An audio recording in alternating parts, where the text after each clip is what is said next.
बच्चों, आज हम शब्द विचार में रचना के आधार पर शब्द के भेद का अध्ययन करेंगे। इसे 3 भागों में विभाजित किया गया है। पहला ऋण शब्द, दूसरा यौगिक शब्द और तीसरा योग ऋण शब्द। आइए अब इसे एक एक करके क्रमशः जानें। ऋण शब्द। ऋण का शाब्दिक अर्थ है प्रसिद्ध।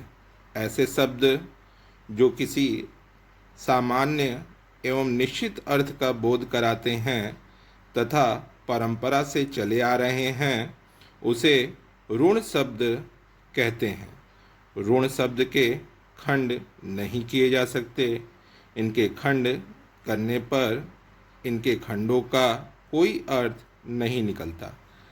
उदाहरण के तौर पर जैसे घर, हवा, पानी, सूर्य आदि। दूसरा है यौगिक शब्द।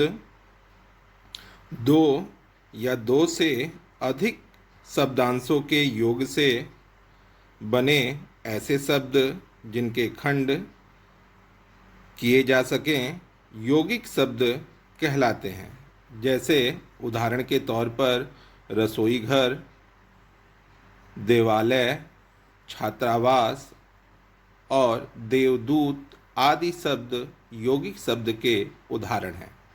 तीसरा हम देखेंगे योग ऋण शब्द। योग ऋण 2 शब्दों से बना है, योग और ऋण, अर्थात जिन यौगिक शब्दों के अर्थ किसी तीसरे अर्थ के लिए ऋण हो जाते हैं उन्हें योग ऋण शब्द कहा जाता है। जैसे पंकज कीचड़ से जन्म लेने वाला अर्थात कमल, पीतांबर पीले हैं अंबर अर्थात वस्त्र जिसके, श्री कृष्ण नीलकंठ नीले कंठ वाला अर्थात शिव, दशानन 10 आनन वाला अर्थात रावण, चक्रधर अर्थात श्री कृष्ण आदि शब्द इसके अंतर्गत आते हैं। आगे के क्रम में हम पढ़ेंगे प्रयोग के आधार पर शब्दों के भेद। इसे 2 भागों में विभाजित किया गया है, विकारी और अविकारी शब्द। आइए हम देखें विकारी शब्द। ऐसे शब्द जिनके रूप, लिंग, वचन, कारक, काल, वाच्य आदि के कारण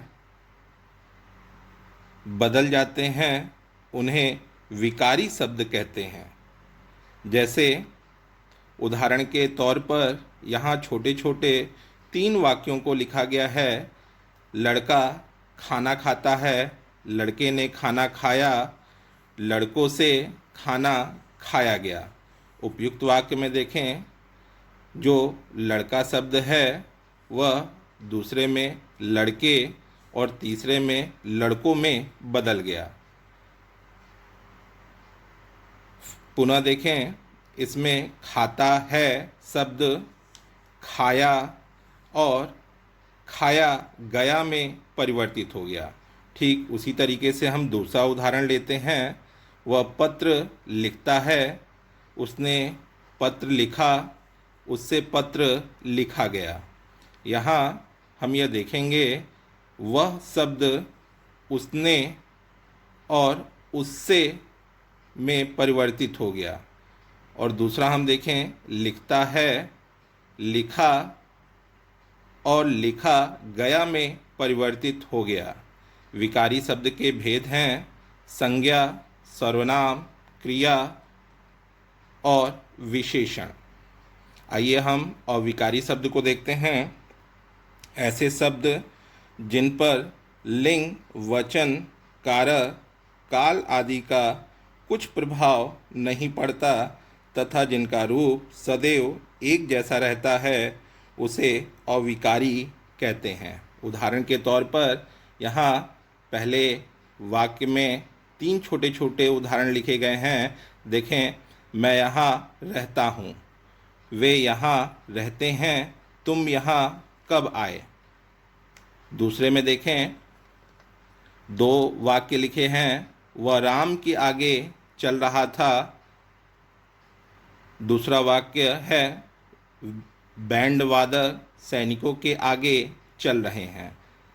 हम यहाँ देखेंगे जो यहाँ और के आगे शब्द है वह सभी वाक्यों में एक जैसा रह रहा है।